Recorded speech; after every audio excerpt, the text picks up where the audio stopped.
Woodhall for Nursing 3400, Ohio Christian University. Today I'm going to be doing an assessment, a head-to-toe assessment. And first of all, I would start with knocking on the door, introducing myself to the patient, explaining what I'm going to be doing, and of course washing my hands and making sure that my ophthalmoscope bell and diaphragm are both wiped off with alcohol before the assessment. First, I would just notice overall general appearance of the patient, his age, if he's, his hygiene, just his affect, level of consciousness, of course, his speech, if it's appropriate for his age. Next, I'll move on.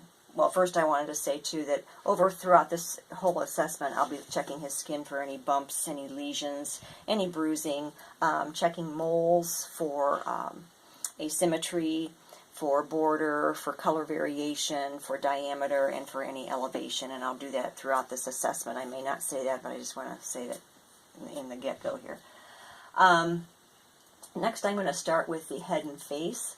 I'll begin with inspecting and palpating his scalp, hair, and cranium. We're going to inspect and palpate the frontal, the occipital, parietal, and the mastoid process, and then we'll move on to the palpating the temporomandibular joint, open and close. We're going to palpate for any tenderness there. We'll move on to check the frontal and maxillary sinuses for any tenderness. And then we'll check cranial nerve number 7, facial symmetry. So I want you to smile. Okay, stick out your tongue. Okay. Next, we're going to test the sensation of touch. And with your eyes closed, just tell me where you feel this. Forehead, left cheek, right chin, right cheek. Okay, good. All right, next we're going to move on to the eyes. We're going to inspect the skin around the eyes for any lesions. We're going to inspect the conjunctiva, the sclera, the cornea, and the pupils. And we're going to start with the confrontation test. Oh, the conjunctiva also should be nice in a pink color. We'll start with the confrontation test. And he's going to hold the card over one of his eyes. And I'll hold the card over the opposite. I want you to stare at me and tell me when you can see my fingers come to the periphery. See it. See it. See it. All right? See it. See it. See it. Okay. And this checks for peripheral vision. Next, we're going to move on to the cover test. So I'm going to have him stare at my nose, and we're going to cover one of the eyes. And then when I take the card down, I should notice no deviation at all between the two pupils. They shouldn't be kind of fluttering. This checks for the muscle of the eye. Okay. All right, next we're going to check the 6 cardinal fields of gaze. So without moving your head, I want you to follow my finger.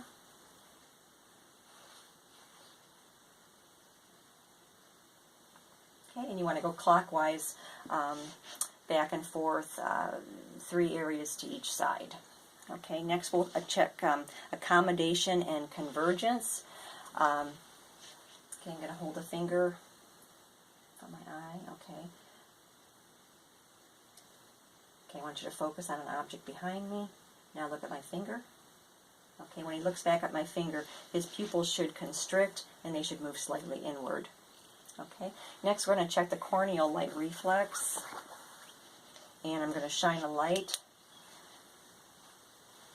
onto his eye. And the light should reflect off of the same spot on each of the cornea, which they do. Good. Okay, then we're going to do the pupillary light reflex for direct and consensual reflexes. Okay, I want you to focus on a distant object behind me.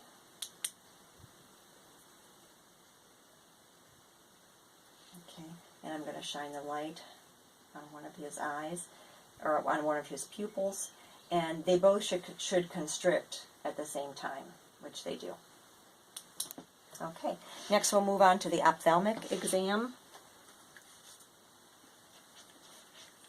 And you want to make sure that your diopter is set to 0, and as you get closer to the eye, you can move the diopter to get to better focus in on the back of the eye.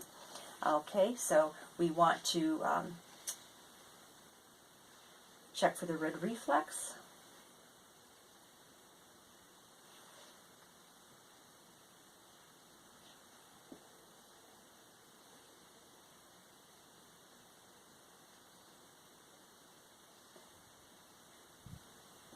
And then the other side.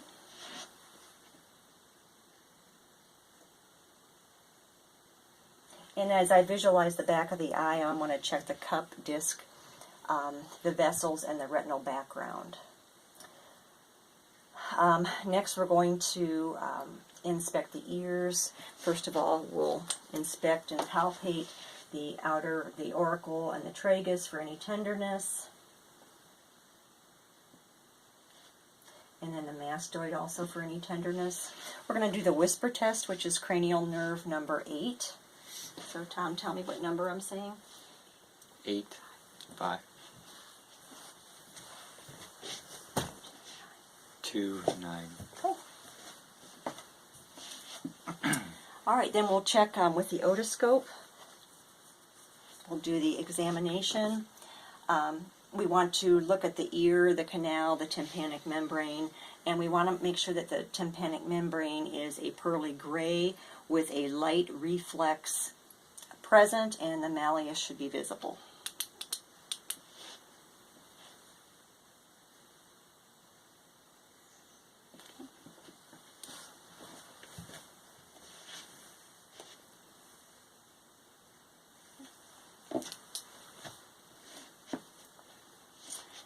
All right, then we're going to move on to the nose. We're going to inspect the skin around the nose. We're going to check the position of the nose, symmetry. We're going to check the patency of each nostril. So Tom, I want you to push one nostril in and breathe, and inhale, exhale out of the other, and the other side.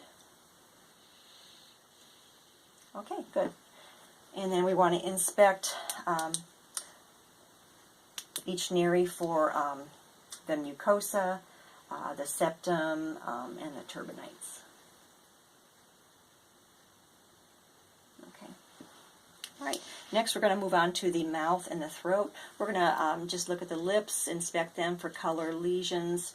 We're going to inspect the mouth for the buccal mucosa, teeth, gums, tongue, subglossal areas for any type of lesions or any abnormalities. We're going to look at the posterior pharynx and grade the tonsils if he has any, and also we're going to look at the uvula. Okay, open up. Okay, say ah. Ah. Okay, the uvula should be midline as it rises. That's checking cranial nerve number 9, and we're going to have you swallow. That's cranial nerve number 10, and stick out your tongue, which is cranial nerve number 12. All right, we're going to next check for the neck for jugular vein distension. And to do this, I'm going to have Tom go ahead and lay down.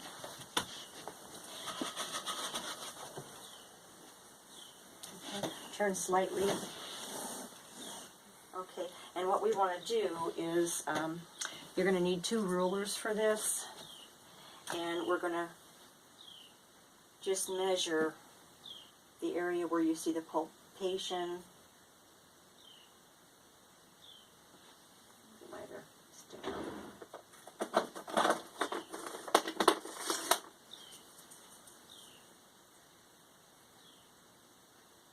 Okay. And this, when you measure, you'll measure each side.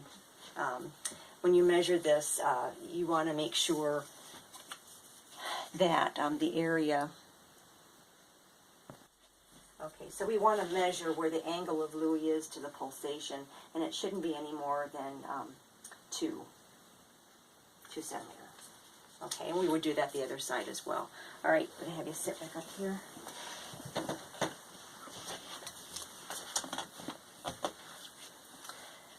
Okay, next we're going to check the lymph nodes. We're going to palpate down, and first we'll do the preauricular lymph node, preauricular, the posterior auricular. We'll do the occipital, the submental, the submandibular, the jugulo-diastric, the superficial cervical, And then we're going to go down into the deep cervical chain, the posterior cervical, and I'm going to have you shrug your shoulders in, shrug them in, and just kind of hunch over, not tight, just okay, just kind of look in. And then we're going to check the supraclavicular, and then on down into the axilla, we would check the infraclavicular.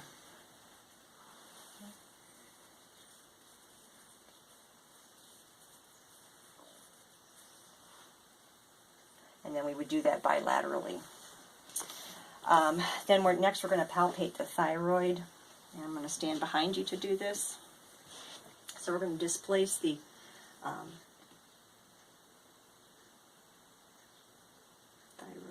Okay, now swallow. Okay, and then I'll do it on the other side. Swallow. Okay. Next we're going to check cranial nerve number 11. What I want you to do, I'm going to put my hand on your cheek. You press against my hand. Okay, this side. Okay. Next we're going to check the carotids for any bruits, and we're going to check these in 3 different places using the bell of the stethoscope.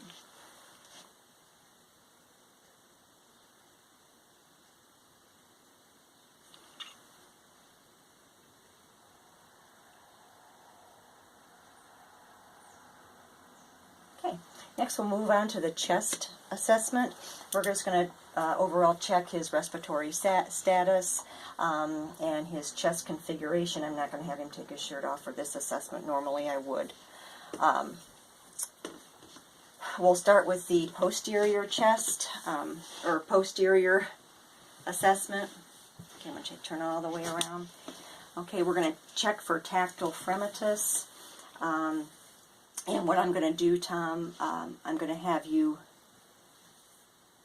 just say 99.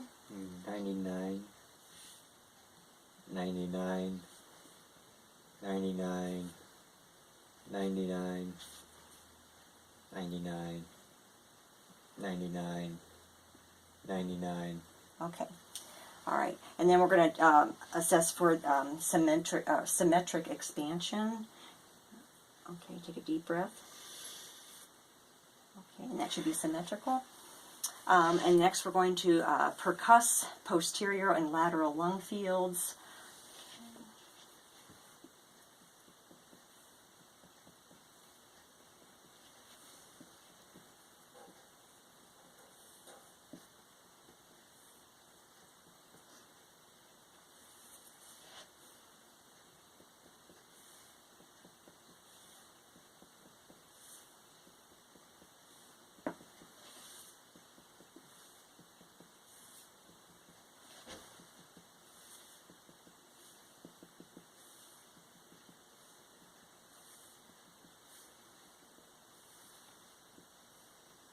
And we want to do, there's 3 areas on below each shoulder, and then we want to go 9 areas on each side. Okay, next we're going to percuss the costovertebral angle.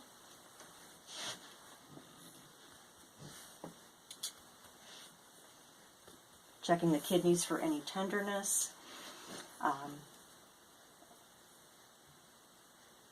And then we're going to auscultate posterior breath sounds.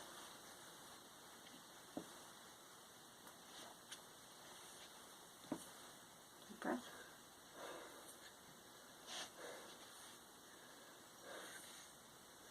And we would continue doing this on down to the different, to the 9 different places. And then you can turn back around. We're going to auscultate the anterior breath sounds. Deep breath.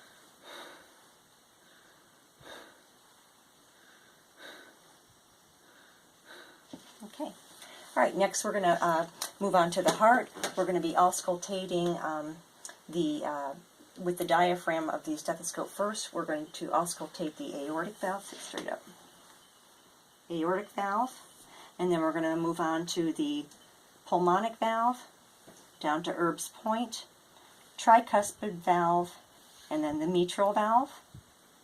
And then we're going to repeat that process with the bell of our stethoscope. Assess the same areas. Okay, and then we're going to check the base of the heart for murmur, and to do this, I'm going to have you lean forward and exhale. Okay, and then next we're going to check the apex of the heart for a murmur, and for him to do this I would have him lying on his left side while I'm listening to the apex of the heart, but we don't have to do that. Next I would go on to the abdominal area of assessment. This I will just verbalize. So we're going to inspect the contour of the abdomen, check for any pulsations. We shouldn't see any. We're going to check the bowel sounds in all 4 quadrants, starting with the right lower quadrant. Next, we would also auscultate for any vascular sounds or over the aorta and the renal arteries. Next, we'll move on to percussion. We would percuss all 4 quadrants. Percuss for the location of the spleen, the liver, the kidneys, and then we would finally do a palpation of the femoral arteries bilaterally. Okay, and then we'll move on to the upper extremities. We're just going to check overall hair, nails. The nails, we want to check for any clubbing of the nails. Check for capillary refill. It should be 1 to 2 seconds. Okay, and then we're going to palpate the radial and brachial pulses.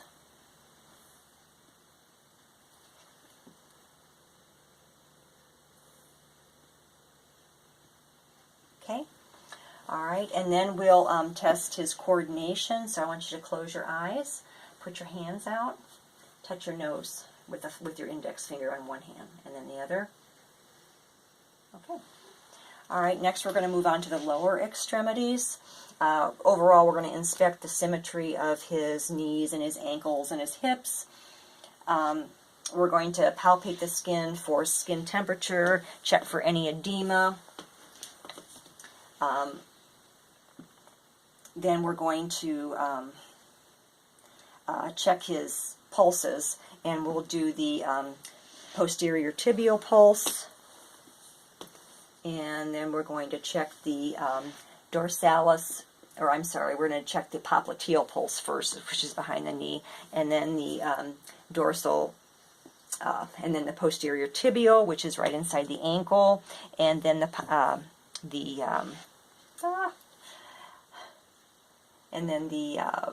dorsal pedis, which is on top of the foot. Okay, and then we're going to do another test. I'm going to have you close your eyes, and I'm going to move your great toe, and you tell me what position I'm moving your great toe. Up, down, And then the other leg. down, up. Okay. All right. So next we'll move on to the neuro assessment. So I'm going to have you stand up, and we're going to do the Romberg test. So with your eyes closed, feet together, arms at your side. Okay. We just want to make sure he's not losing his balance. We want him to stay in this position for about 20 seconds. And you always put your arms around them in case they do lose their balance. Okay. All right, we're good. Next we're going to check, do a muscular assessment. We're going to check the symmetry of his shoulders, his trunk, and his extremities. Okay, now we're going to check his range of motion of shoulders. So I want you to move your arms, stand back a little bit. Okay, put your arms up in front of you above your head. Okay, then to your back. Okay, next we're going to do up again, touch your fingers, and then to the back of your head. Okay. All right, next we're going to do range of motion on his hands and his arms. So I want you to stand this way. Okay, put your arms out straight in front of you. Bend your elbows. Okay, put your hands out. Bend your wrist down. Okay, hands out. Now just bend your fingers down. Okay, all right, good. Next we're going to do his arm strength. I want you to bend your elbows. Okay, now I want you to push against me, and now the other way. Okay. All right, next we're going to check the spine. So I'm going to have him bend at his waist. Okay, we're going to inspect and palpate the spine for any type of curvature. Then I want you to stand straight, and we're going to check the range of motion with your hips. I want you to bend backward, and then side to side. Okay, and then rotate your shoulders one at a time in opposite directions. We want to make sure that the hips aren't moving along with that. Okay, and then we're going to do a gait assessment. Just walk away on your heels. Okay, come back and walk on your toes, heels, toes. Okay, good. All right, come back here. All right, I want you to bend at your knees and then straight up again. Okay, and that's assessing the gait. And then we would also discuss during this assessment the importance of doing self-breast examinations, inspecting the genitalia, educate the patient on the need to do these exams, and demonstrate for them if that's what they would like you to do, or you can give them some educational material and then explain why it's important to have this done. So this ends my head-to-toe assessment for Nursing 3400.